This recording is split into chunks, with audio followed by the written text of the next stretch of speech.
How did a family of stewards become Lords Paramount of the Reach? How have they accrued so much power in King's Landing? With the help of Quinn the GM, we'll be exploring the history of House Tyrell. Thank you very much for having me, Mr. Late Lord Haven. My name is Quinn the GM. For those of you who might not know, I also make content about A Song of Ice and Fire here on the YouTube. Today I'll be joined to talk about one specific area of Tyrell history, and I'm really excited to do so. The Tyrells are one of my favorite houses, and if you enjoy the Tyrells, or just A Song of Ice and Fire in general, we also have a video up over on my channel where we go over theories regarding Mace Tyrell potentially being a secret genius. Take it away, Fantasy Haven. Feel free to give him a sub, and if you haven't already, drop a like on this video and subscribe to Fantasy Haven. We do animated lore, we do video games, we do live streams, and we've even got exclusive content on the Patreon. Quinn and I have also made a theory video on his channel about Mace Tyrell. All the links are in the descriptions. Now, let's return to the Reach. The fertile land of the Reach was once ruled by the Gardener Kings. During the coming of the Andals, Garth IX, Merle I, and Gwaine V peacefully integrated this new people. When a great Andal warrior named Sir Alistair Tyrell became the sworn shield of Gwaine V, House Tyrell entered the annals of history. Sir Alistair's firstborn son became a notable knight, but was slain in a tourney. His bookish second son Gareth chose to serve as a royal steward instead of achieving knighthood. Gareth's son Leo continued his father's legacy, and performed so well that the Gardeners made the office of High Steward hereditary. Thus the Tyrells became the royal stewards, and have served the Gardeners throughout history. A Tyrell lord ruled the Reach as regent during the minority of the child king Garland VI, and High Steward Sir Osmond Tyrell proved instrumental in reuniting the Reach after a bloody civil war known as the Anarchy, which you can learn about in my House Manderley video.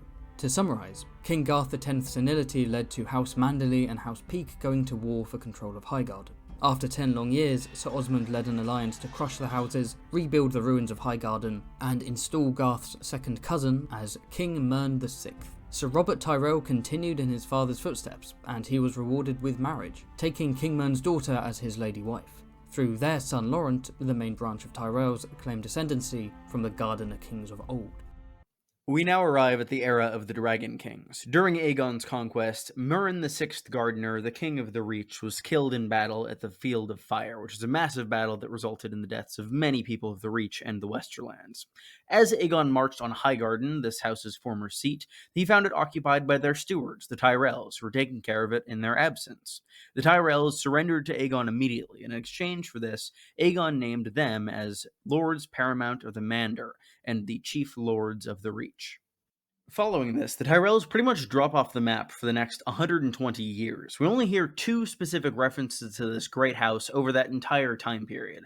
The first of which is a Lord Tyrell who dies in the Dornish sands during the First War for the conquest of this last southern region of the continent. One of Aegon's own sisters dies in this same conflict, and this is kind of the beginning of the bad blood that exists between the Tyrells and the Martells that still exists today as of the present time of A Song of Ice and Fire.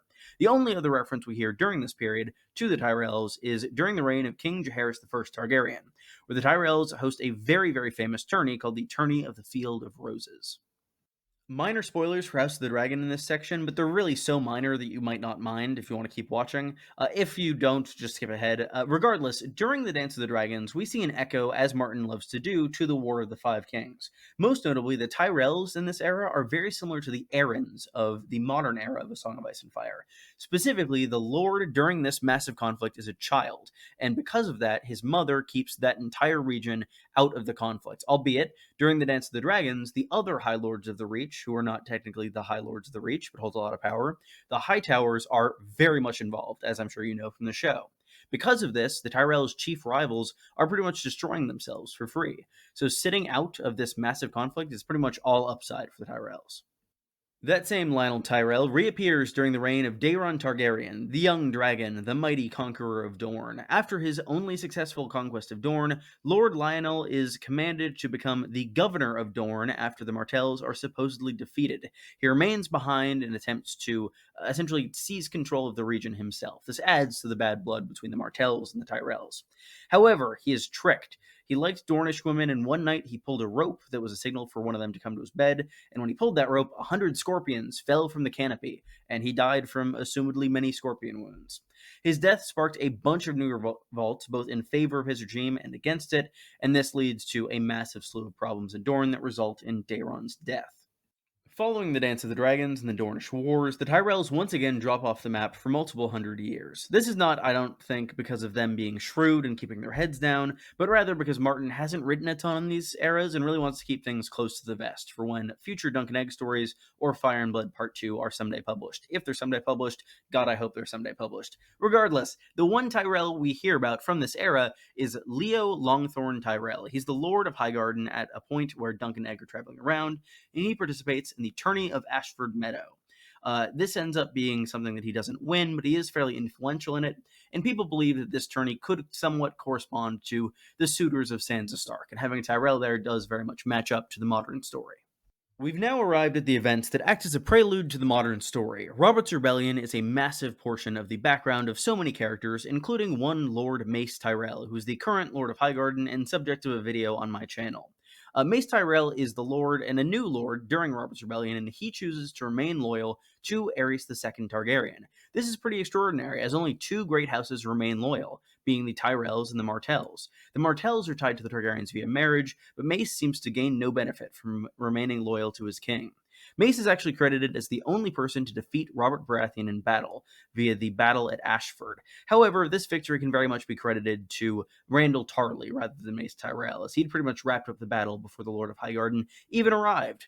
Following this, the Lord of Highgarden moves on to Storm's End, where he sits outside the walls and feasts for the better part of a year, laying siege to it as Stannis and his people starve within. Luckily, the one true king is able to survive thanks to the help of the Onion Knight, but Mace does end up surviving the war pretty unscathed and coming out remaining as Lord of Highgarden, where he sits even to this day. When Luthor Tyrell went flying off a cliff, he left behind a son and heir. At the start of the main book series, Mace Tyrell is the Lord of Highgarden, Lord Paramount of the Mander, Defender of the Marches, High Marshal of the Reach, and Warden of the South. He's got enough titles to rival Daenerys. Mace married Lady Allery Hightower, the daughter of Lord Leighton, and they had 4 children: Willis the heir, Sir Garland the Gallant, Sir Loras the Knight of Flowers, and Lady Marjorie, the Little Rose. Willis is a studious man and keen hawker, but not a knight. When he was just a squire, Mace pushed him into competing in a tournament, resulting in Oberyn Martell of Dawn crippling one of his legs. Mace was furious, but Willis forgave Oberyn, and they began a friendly correspondence. Now, Willis could have been more than friendly with Oberyn's niece, Princess Arianne Martell, who desired to marry him. But unfortunately, her father refused to let them meet, and Willis remains Westeros' most eligible bachelor. The plump little Garland Tyrell was nicknamed Garland the Gallant by his older brother to prevent any nasty epithets from sticking. Garland grew up to embody his nickname, becoming a strong and handsome knight, and marrying Lady Lynette of House Fossaway. The headstrong Sir Loras is perhaps the most famous of the Tyrell lads. Half the girls want to bed him, all the men want to be him. He squired for Lord Renly Baratheon at Storm's End, earning his knighthood at 15, and made a name for himself defeating Sir Hostine Frey and Sir Jaime Lannister on Prince Joffrey's 12th name day. At some point, Loras became Renly's lover, something of an open secret among the nobility. Finally, of course, there's the sweet and popular Lady Marjorie. Of course, there are other Tyrells beyond the main branch. Mace's sisters are Mina and Janna, the latter of whom is married to Lord Paxter Redwine of the Arbor. Their uncle Gorman is a Maester of the Citadel, who has recently taken over Archmaester Walgrave's duties as the head of Ravencroft. Their uncle Garth, known as Garth the Gross for his flatulence, serves as the Lord Seneschal of Highgarden, and their uncle Morin is the Lord Commander of the City Watch of Oldtown. Morin is the only one with legitimate children. His second son, Leo Tyrell, is an arrogant, lazy, and downright racist novice at the Citadel. He's that one edgy college student we all knew. During the Hands tournament of 298, Sir Loras Tyrell jousts his way to the final round, facing off against Sir Gregor Clegane. The Mountain almost murders Loras in his fury, but he's rescued by the Hound, who he forfeits the victory to. When Joffrey takes the throne, Renly and Loras flee to Highgarden, where Renly is crowned Lord of the Seven Kingdoms. Marjorie becomes Renly's wife, Loras becomes the Lord Commander of the Rainbow Guard, and Mace becomes Lord Hand, leading most of the Reach behind their new king. Renly and Loras slowly march on King's Landing with a huge host, while Mace Tyrell deprives the city of food and resources by closing off the Rose Road, sparking a famine. What should be an easy victory is thwarted when a mysterious shadow assassinates King Renly, although everyone blames Brienne of Tarth.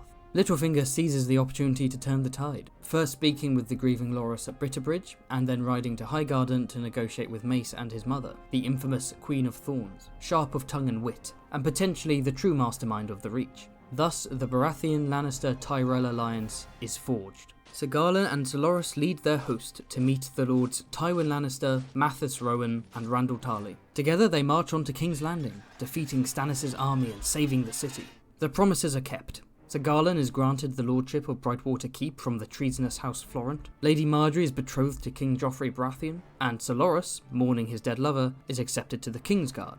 After all, when the sun has set, no candle can replace it. Tywin additionally offers to wed his widowed daughter Cersei to Willis Tyrell, but Mace refuses. The eligible bachelor remains a bachelor.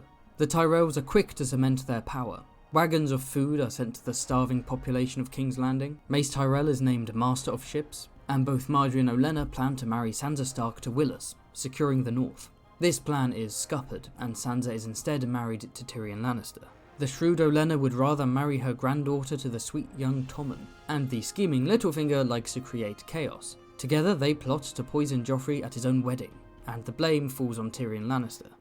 The furious Mace serves as a less than biased judge on Tyrion's trial. He insists that Margaery wed King Tommen, and Tywin concedes. After Tywin's murder, Queen Cersei becomes the regent.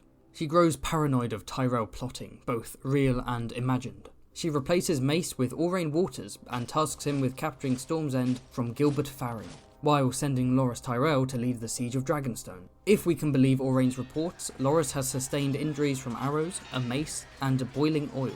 Meanwhile, Willis Tyrell orders Lord Leighton Hightower to strengthen the defences of Old Town against Euron's approaching fleet, while Garland Tyrell breaks off his siege of Brightwater Keep to try and retake the Shield Islands from the Ironborn. With the Tyrells absent, Cersei plots against Margaery. She sends her lackey Sir Osney Kettleblack to try and seduce her, and when that fails, he falsely confesses his carnal relations to the High Sparrow. I'll deal with the insanity of this plot in a future video, but for now, let's stick to the basics. Margaery is imprisoned by the Faith on charges of adultery and treason. The evidence is weak, but it doesn't stop Mace Tyrell from abandoning his siege and furiously marching back to King's Landing. So where does House Tyrell stand by the end of the latest book? With Cersei imprisoned, Sir Kevan Lannister becomes the new regent and placates the Tyrells by naming Mace as Hand of the King, and giving two of his bannermen important council positions. Mace refuses to return to Storm's End, Margaery's trial is coming up, Willis and Garland are preparing for war against the Ironborn, and Schrodinger's Loras is either alive or dead. Will the Tyrells survive Cersei Lannister's fury? Will they survive young Griff's invasion? Or are you more interested in brutal northern houses? If so, check out this video on House Bolton. Special thanks to Quinn the GM for helping me with this video. Feel free to like, subscribe, and check out the Patreon, all of that good stuff. Who's your favourite Tyrell? Let me know in the comments below.